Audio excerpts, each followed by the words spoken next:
The first signs of the zombie virus were subtle, almost imperceptible in the grand scheme of everyday life. In the small rural town of Millwood, reports began to surface of people behaving strangely. It started with erratic movements and vacant stares, followed by sudden violent outbursts. Initially dismissed as isolated incidents or cases of mental illness, it wasn't long before the pattern became undeniable. Within a matter of days, the town was in chaos. Sarah, a paramedic who had lived in Millwood her entire life, was one of the first to witness the horror up close. On a seemingly routine night shift, she received an emergency call about a man who had collapsed in his home. When she arrived, she found a scene of carnage. The man, covered in blood, was gnawing on the remains of his wife. Sarah barely escaped, managing to lock the man inside and call for backup. But by the time help arrived, it was too late. The infection had spread to the responders, and the cycle of violence continued. As the virus spread, so did the panic. Major cities were soon overrun, with streets once filled with life now echoing with the moans of the undead. The government declared a state of emergency, enforcing curfews and deploying the military in a desperate attempt to contain the outbreak. But the virus moved faster than any response could.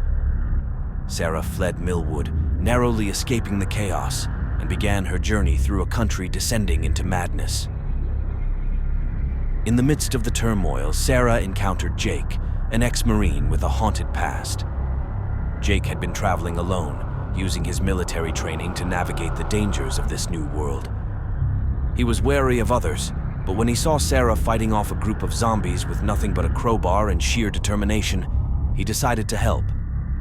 Together, they formed an uneasy alliance, driven by a shared will to survive. Their journey took them through deserted towns and cities, each more desolate than the last. In the ghost town of Ashford, they found Tom, a resourceful teenager who had managed to survive on his own since losing his family to the virus. Tom had set up a makeshift camp in an abandoned grocery store, using the supplies to sustain himself. When Sarah and Jake stumbled upon him, he was wary at first, but quickly realized that joining forces would increase his chances of survival. The trio moved cautiously, always on the lookout for supplies and avoiding large groups of zombies. They communicated using hand signals and whispers, understanding that noise attracted the undead. At night, they took turns keeping watch, the fear of an attack never far from their minds.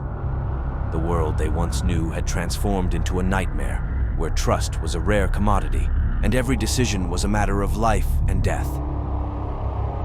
Despite the constant danger, they formed a bond. Sarah's medical skills proved invaluable, tending to their wounds and illnesses. Jake's military experience provided structure and tactics, turning them into a formidable team. Tom, with his quick thinking and adaptability, often found ingenious solutions to their problems. Together, they faced the horrors of this new world, each day a battle for survival. Weeks turned into months, and the group grew stronger, more resilient. But as the virus continued to spread, so did the realization that the worst was yet to come. The zombies were becoming more aggressive, their numbers growing with each passing day. The group knew they couldn't keep running forever. They needed a plan, a place to call home if they were to outlast the apocalypse. And so, their search for sanctuary began, leading them to the discovery of the old military bunker, a beacon of hope in a world consumed by darkness. After weeks of running and hiding, the group stumbled upon an old military bunker hidden in the dense forests of Montana. Their journey to the bunker was treacherous, marked by close encounters with the undead and scarce resources. They had heard rumors from other survivors about the bunker, whispers of its existence passed along in desperate conversations. It became their singular goal, a beacon of hope amid the bleakness. The entrance to the bunker was well concealed, hidden behind a thick curtain of ivy and overgrown bushes. It took hours of searching the forest, following crude maps and snippets of information, before they finally found the heavy steel door. Jake, with his military background, recognized the design. It was a Cold War-era structure, built to withstand nuclear attacks.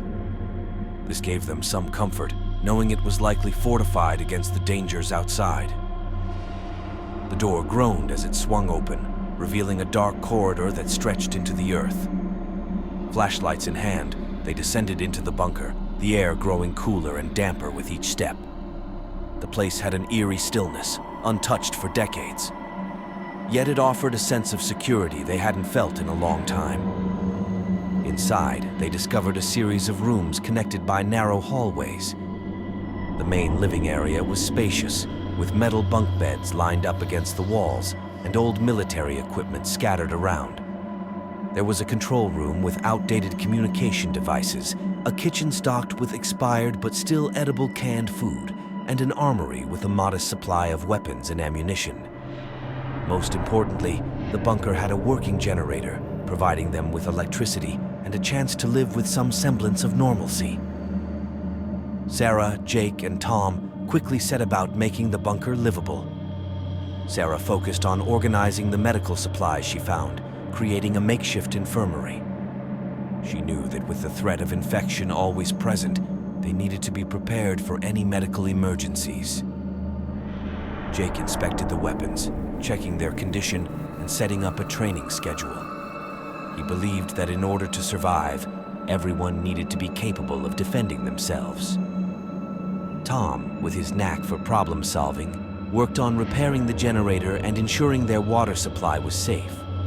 Their days fell into a routine. During the day, they ventured out in pairs to scavenge for supplies, always cautious and ready to retreat at the first sign of danger. They gathered food, fuel, and any useful items they could find. At night, they fortified the bunker, setting traps and securing the entrances. They took turns keeping watch, the paranoia of an attack never allowing them to fully relax. Despite the constant fear, there were moments of relative peace. Sarah found solace in tending to a small garden she started in a sunlit corner of the bunker, using seeds she found during their scavenging trips. Jake set up a small gym, encouraging everyone to stay physically fit. Tom, ever resourceful, rigged up a basic radio system, hoping to make contact with other survivors. They shared stories, laughter, and moments of quiet reflection, finding comfort in each other's company. However, the tranquility was short-lived. One night, while Jake and Tom were on watch, they heard unsettling noises coming from the forest. Through their night vision binoculars, they spotted a group of zombies moving towards the bunker. These zombies were different, faster, more coordinated. Jake quickly woke Sarah, and they prepared for a potential breach. They reinforced the doors and windows, setting up barricades and arming themselves. The zombies reached the bunker, testing its defenses with a ferocity they hadn't encountered before. The group fought them off, using their weapons and wits to survive the night. In the aftermath, they realized the evolving nature of the virus. These weren't the slow, mindless zombies they had grown accustomed to. They were becoming smarter, more dangerous. This revelation shattered their sense of security. The bunker, once a safe haven, now felt vulnerable. They held a meeting, discussing their next steps. Jake suggested they start scouting for a more secure location, while Sarah emphasized the need to gather more information about the evolving virus. Tom proposed setting traps and alarms around the bunker to give them more warning in case of another attack. With a renewed sense of urgency, they redoubled their efforts to survive. The bunker, though no longer the fortress they hoped for, was still their best chance.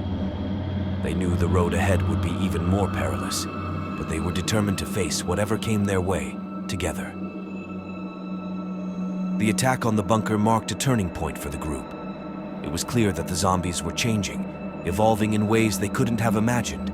They moved faster, reacted more intelligently, and displayed a chilling level of coordination. The old strategies of barricading and hiding were no longer sufficient. It was time to adapt.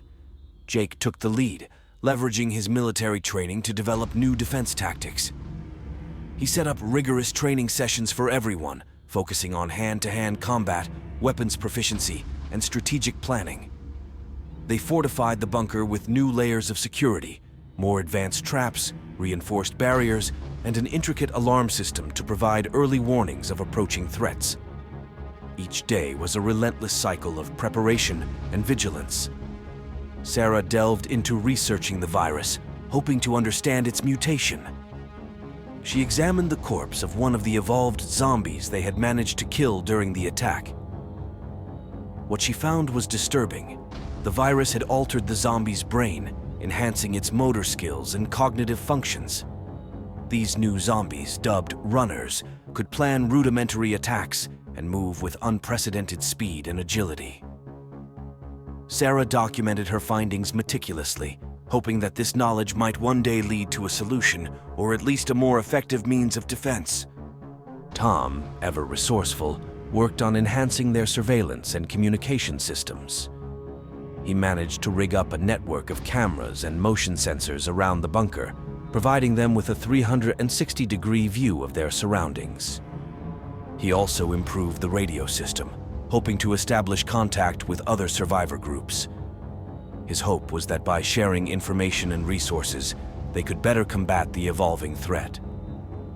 One evening, while monitoring the cameras, Tom noticed something alarming. A group of runners was moving towards the bunker with a level of coordination that suggested they were being directed by a leader. He quickly alerted the others, and they prepared for what they feared could be their most challenging battle yet. Jake took command, issuing orders and positioning everyone at strategic points around the bunker. Sarah readied the medical supplies, knowing that this fight could result in serious injuries. As the runners approached, it became evident that their intelligence had increased. They avoided the obvious traps, testing the defenses with calculated precision. The group fought fiercely, using every tactic and weapon at their disposal. Jake and Tom worked in tandem, picking off runners with expert marksmanship, while Sarah provided critical support, tending to the wounded and ensuring they had a steady supply of ammunition. Despite their best efforts, the runners breached the outer defenses. The fight moved inside the bunker, turning into a brutal close-quarters battle.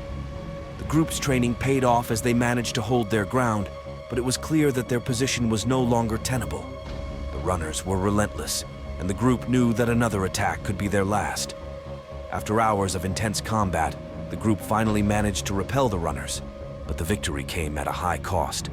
They were exhausted, injured, and their supplies were dangerously low. The bunker, once a symbol of hope and safety, was now a compromised position.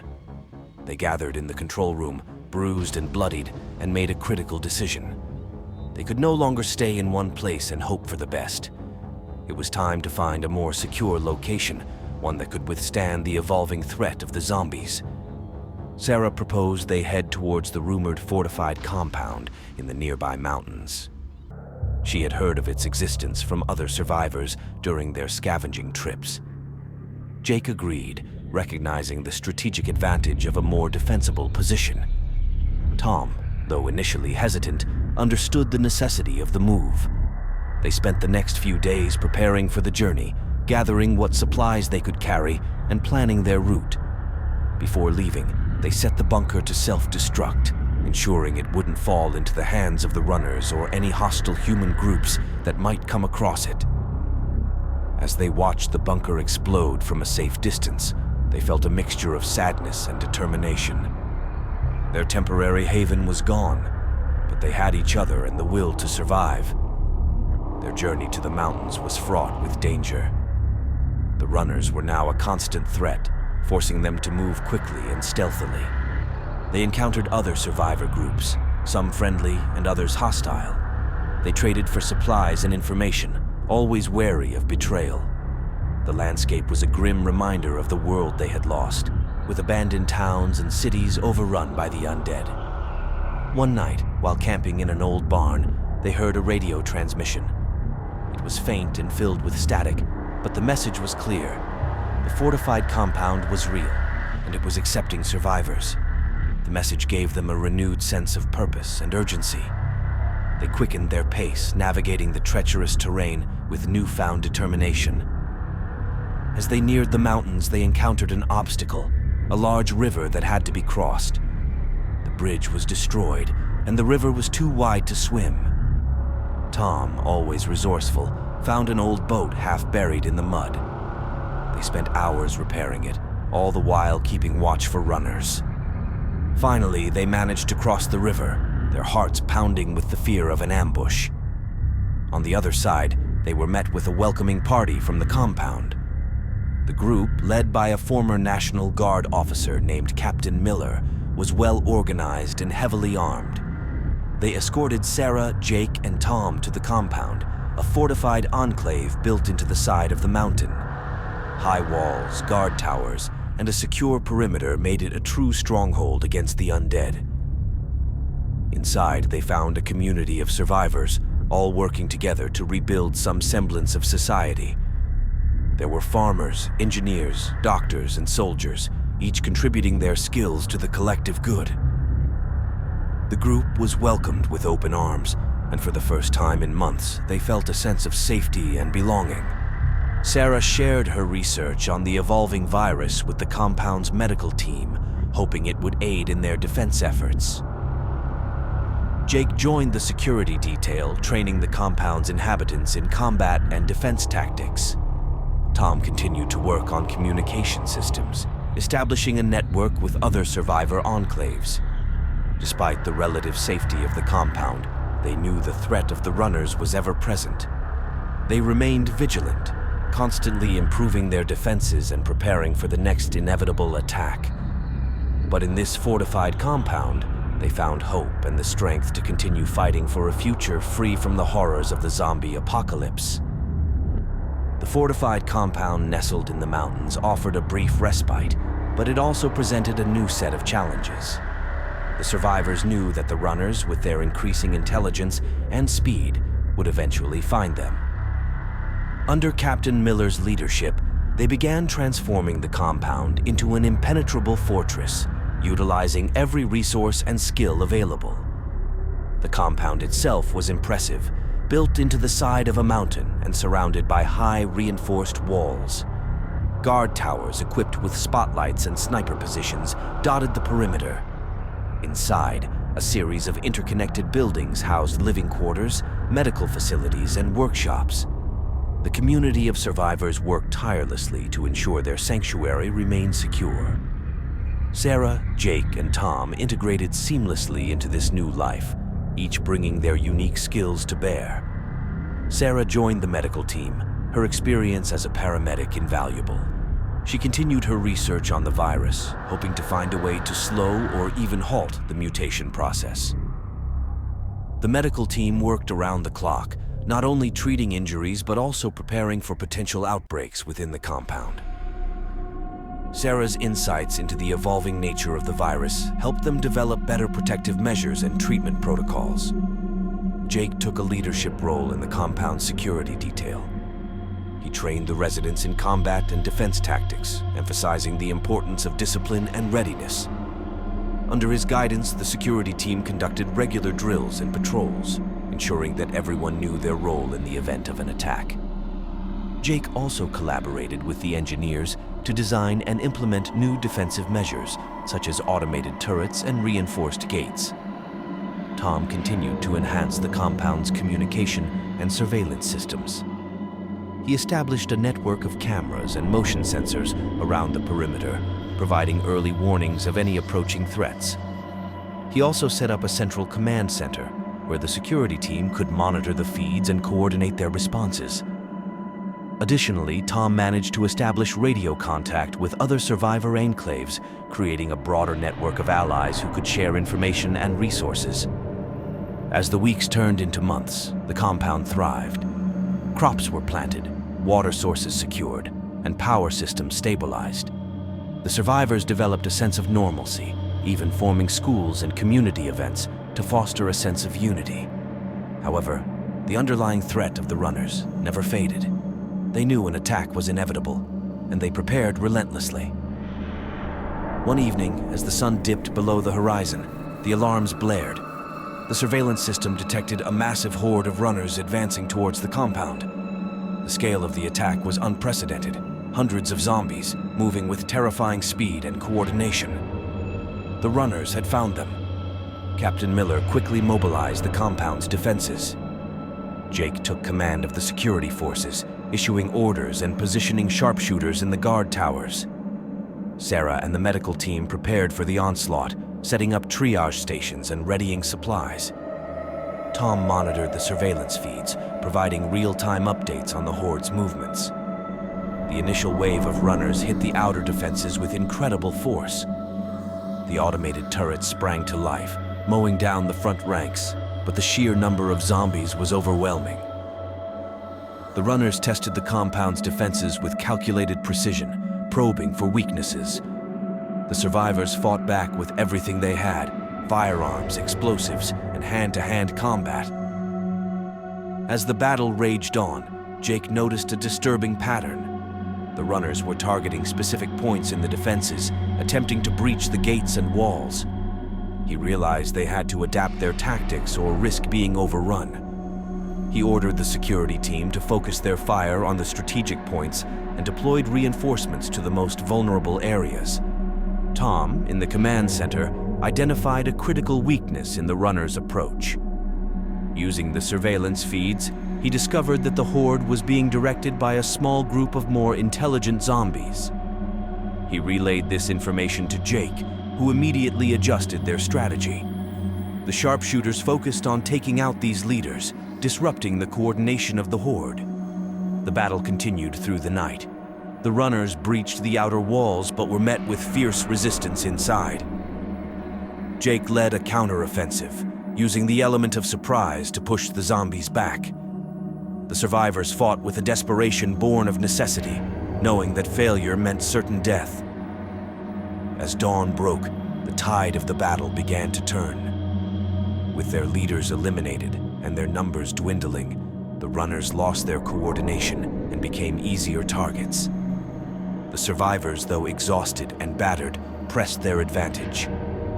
By midday, the Horde was finally defeated. The compound was a scene of devastation. The outer defenses were in ruins, and many had been injured or killed. However, the survivors had held their ground. They began the arduous task of rebuilding, knowing that this victory, while significant, was only temporary. The threat of the evolving zombies remained, and they would need to stay vigilant. In the aftermath, Sarah, Jake, and Tom took a moment to reflect. They had survived the worst attack yet, but the fight was far from over. They recommitted themselves to the cause, determined to protect their new home and the people within it. The battle had strengthened their resolve, proving that even in the face of unimaginable horror, humanity could endure.